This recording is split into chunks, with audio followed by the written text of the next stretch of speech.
Ang trailer na ito ay rated H for honest.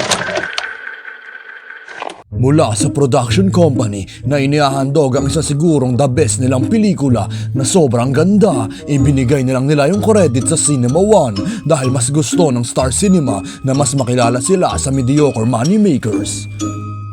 That Thing Called Tadhana.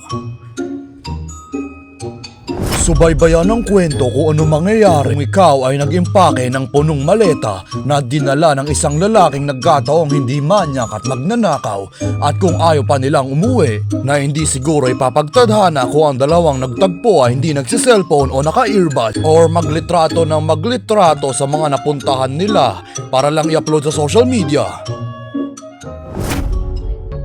Kilalanin si Jace, yung tipong babae na hindi papanoorin ang Hello Love Again hanggat wala siyang kasama. At si Anthony, yung tipong lalaki na tahimik pag naglabasan yung cameo sabang pinapanood ang Deadpool and Wolverine.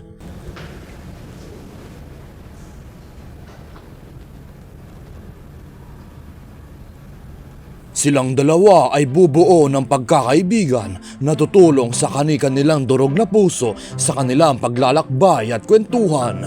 Huwag nyo lang sanang papansinin na paulit-ulit yung mga nagagawa nila kung saan magkukwentuhan sila sa kainan. Kwentuhan sa tabi ng kalsada. Close ba tayo? Tangina, sakit mo magsalita ah! Kwentuhan sa bus. Kwentuhan sa kainan ulit. Gusto nun kapag nilalagyan ko siya ng ketchup sa hotdog. At sa ilang okasyon, tahimik sa relaxing na higaan.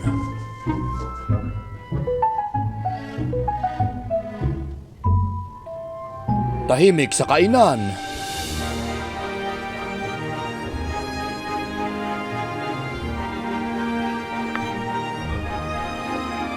Tahimik sa bus. Kwentuhan sa relaxing na higaan. Nandiyan pa ba yung shooting star? Tapos tahimik sa kalsada, pero may narration. Nakakalimutan ko na siya. Pakinggan ang serye ng kwentuhan nitong dalawang hindi magkakakilala na sa isang anggulo nakakaintriga o nakakaantig ng puso, na sa ibang anggulo nakakabwisit dahil may mga walang hiyang maingay malapit sa inyo. Para siyang normal lang na tao. Parang pwede mo siyang maging kaibigan. Parang pwede ka niyang mahalin. Tahimik nga kayo!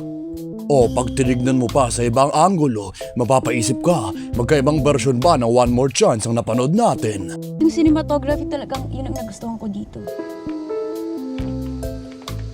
Ang ganda ng view, no?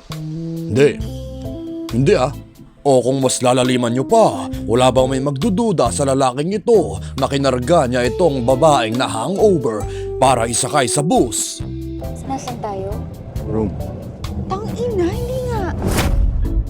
Kaya sakyan ang pelikulang maikli lang sa kwento na bumawi sa bigat ng kasimplehan nito na sobrang terapeutika sa mga manonood na nakakaugnay, na hindi mo papansin na yung budget ay nakuha lang nila sa dalawang bida na nagasta din bilang pakiusap na magbagyo, at kulang pa yon dahil nilagpasan nila karamihan ng tourist attractions dun.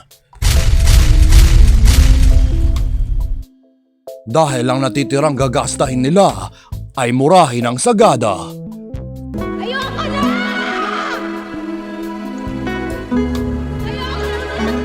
Na binibigyan ng pag-asa mga broken-hearted na kung nalunasan ang butas nila, e di pati na rin yung Mad Titan matapos niya patayin kalahati ng mundo.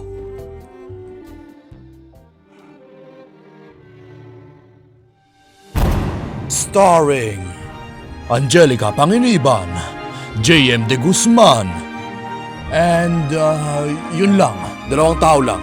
Parang isang kalahating podcast lang nila. Trip with Angelica, not a love story.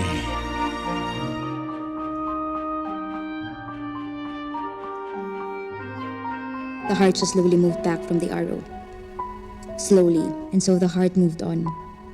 Ah, tama. So sa huli ang buong pelikula ay metaphor sa naiwang maleta nila sa Baguio. Boss, mabalik ba tong Baguio? Mamaya pa Halika na. Okay lang sa'yo? Oo naman. Seryoso ka ba? Oo naman, malito lang yun. Halika na.